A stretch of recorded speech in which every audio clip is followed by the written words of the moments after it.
Yeah, so I found all of the Japanese hacks. You know, the ones on that site there. Turns out there's a lot of them, but of course, the folder I downloaded can't really recognize Japanese characters, so you get all this text garbage that you can't even decipher. I think the only reason I was able to tell this one apart from the other one I also found was the fact that there are two IPS patches. And I'm assuming the reason that there were two IPS patches is the fact to be able to play as two different players, just roles are reversed if you do two-player or something like that.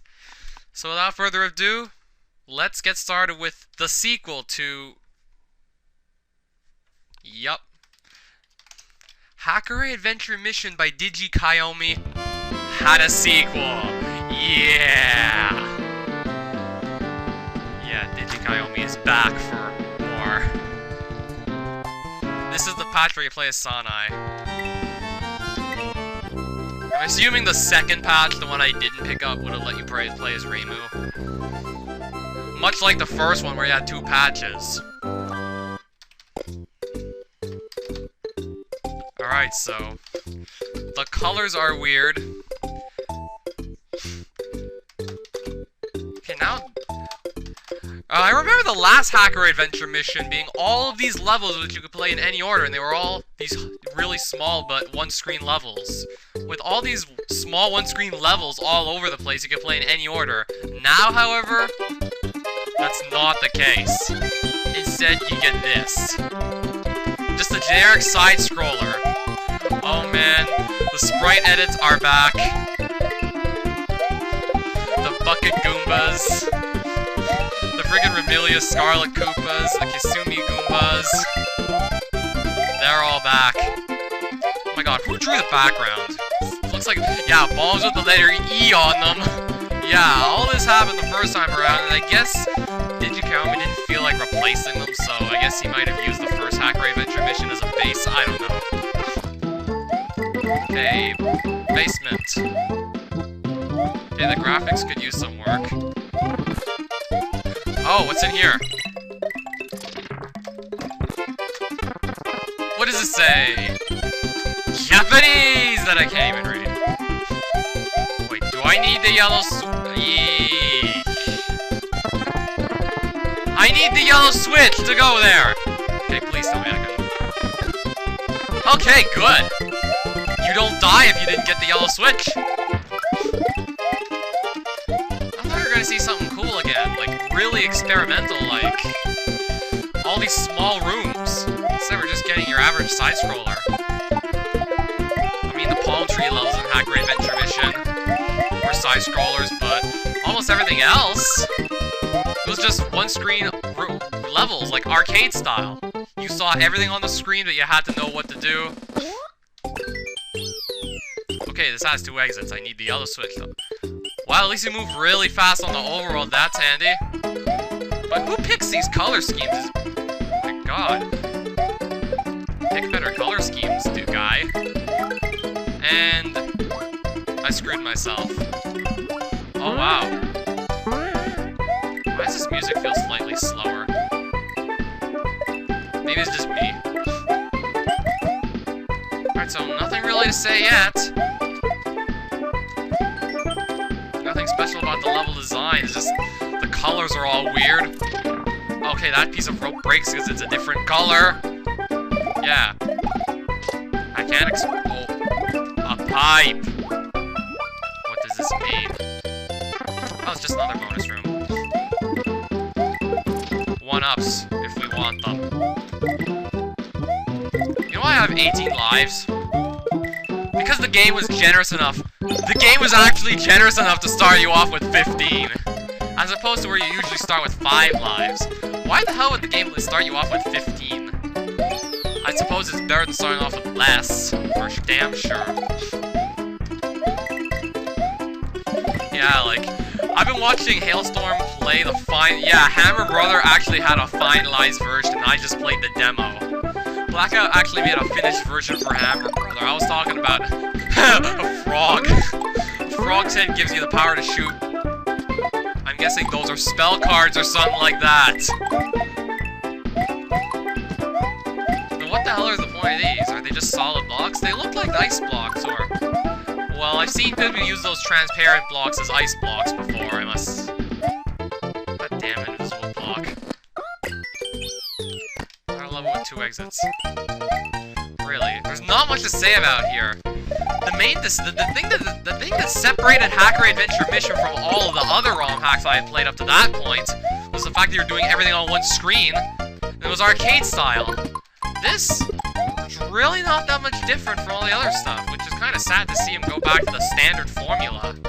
Okay, that spell card's gonna give me invincibility power, which it's kind of sad to see him go back to the standard formula after he did a pretty good job with, well... He actually did a pretty good job with the mini levels concept, like the one on one screen. What happened there?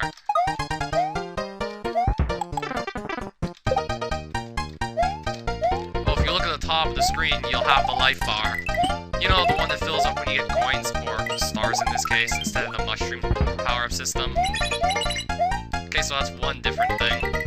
It's like what we had in Mario's Christmas Quest. Also known as what Endgame should have been.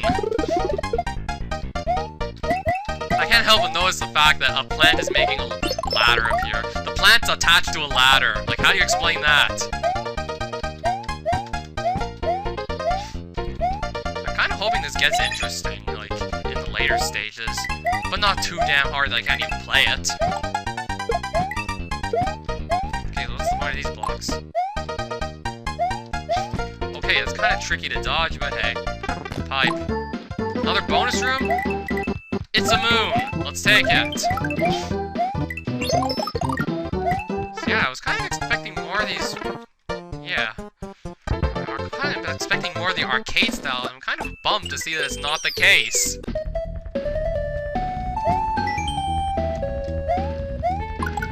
Yeah. I just shot Suika out with a fireball. Yeah, it looked like Suika, one of those sprite edits. Yeah, last Hakurei Adventure, you had also a bunch of Toho characters. Or the likenesses of them edited into this thing. Yeah, that is Suika. Not the best job, but yeah, I can still tell who it is.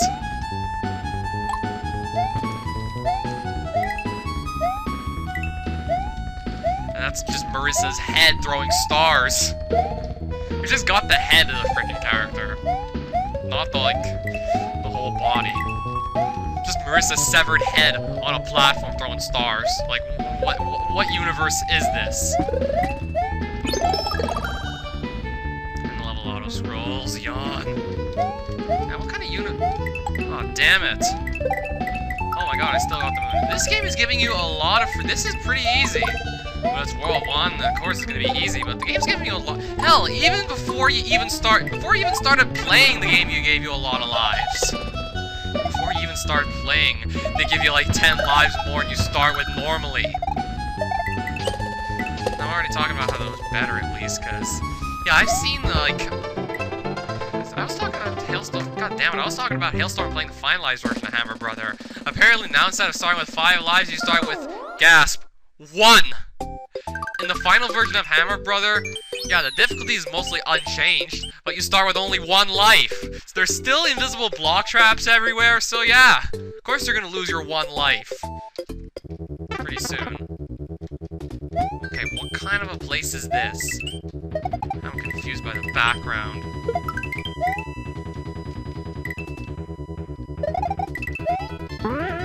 What are we supposed to be doing here? Okay, that's a pipe we can enter. Wait, did we start here or... Oh.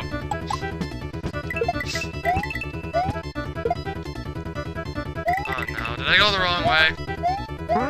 Oh, it's always nice that you can get back up. And it's kind of like a necessity to be able to get back up from something like that, otherwise you'd have to wait the timer out. Yeah, Digi is still smart.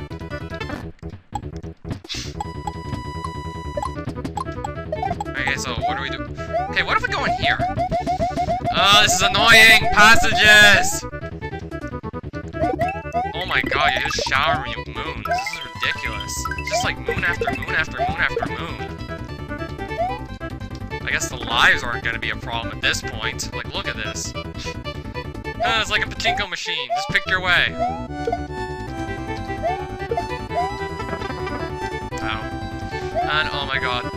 There is... Yeah, let me go back up there. I'm gonna take another hit on purpose just for the sake of...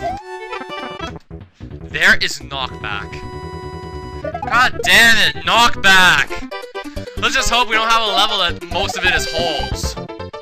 Otherwise I'm gonna get knocked into the holes and yeah, I'm gonna be really pissed. I'd lose my whole life bar just because I was near a hole. Knockback. Oh my god, that theme with it's that star theme from Sakari! Yeah, it's back! But it only plays during the bonus game. Damn it. Okay, what is this? Oh, what does that even say? I hope I don't need to know what's written in some of these boxes, otherwise I'm gonna be screwed. Okay, that's supposed to be another spell card. Okay, what'd that switch do? Man, this game's easy. This is definitely a lot easier than, well... This is easier and more straightforward and simple than the first one, that's for damn sure. The first one was unique, this is just more generic, but... It's a little different because the Japanese guy did it, and... Wait, how would that make a difference? Well, the graphics aren't your usual. Aren't the usual stuff you'd see in a normal Romhack. But then again, I think this is probably normal for the Japanese. Weird graphics that look like they were drawn in Microsoft Paint. Yeah. Weird palettes. Yeah, apparently this is commonplace in Japanese hacks. Hell, even a Brazilian guy, an otaku gamer, hell, even he was doing graphics that looked like that. Maybe that's why we saw all those cute but poorly done graphics in Peach Adventures. I guess that explains it. That was probably like the closest thing to a Japanese hack I've played in a while, Peach Adventures. The guy's from Brazil, I think.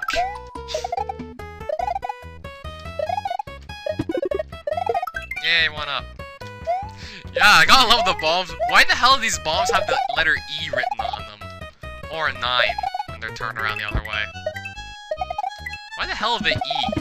What does the E stand for? Probably egregious graphics? I don't know. How? I didn't see that thing! An Alice doll that swims and jumps out at you!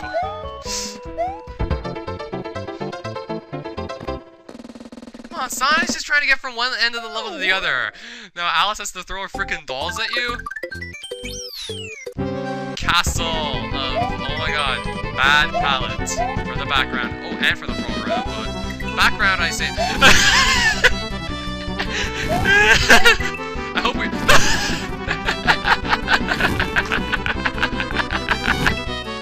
Oh my, this will lock. What's in this pipe? Button I think I need to hit. I think we need to hit that. Okay, now those statues are gone. They just fell through. So there's no block there to stand on anymore.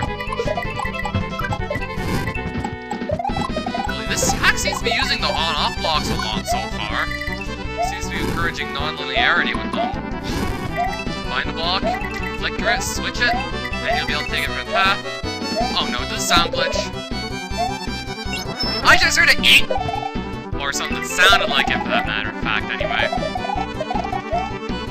The sound just bugged out. That's the thing with these Japanese hacks, too. The sound sometimes glitches out, for whatever reason. Their music tracks are just, yeah.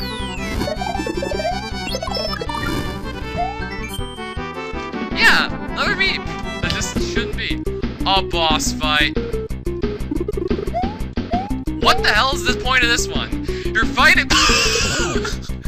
You're fighting a freaking Mario head? What's going on? You're fighting Mario? A floating image of Mario? And Cherna was there just for the sake of being there? God damn it, she's like the Dragon Emperor in Collision. The Dragon Emperor that served like no purpose of the fight. Or the Dark Lich. You were just fighting a big boo. It's almost exactly like that. I was confused for a second.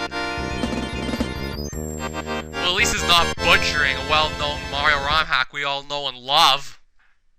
But still, come on.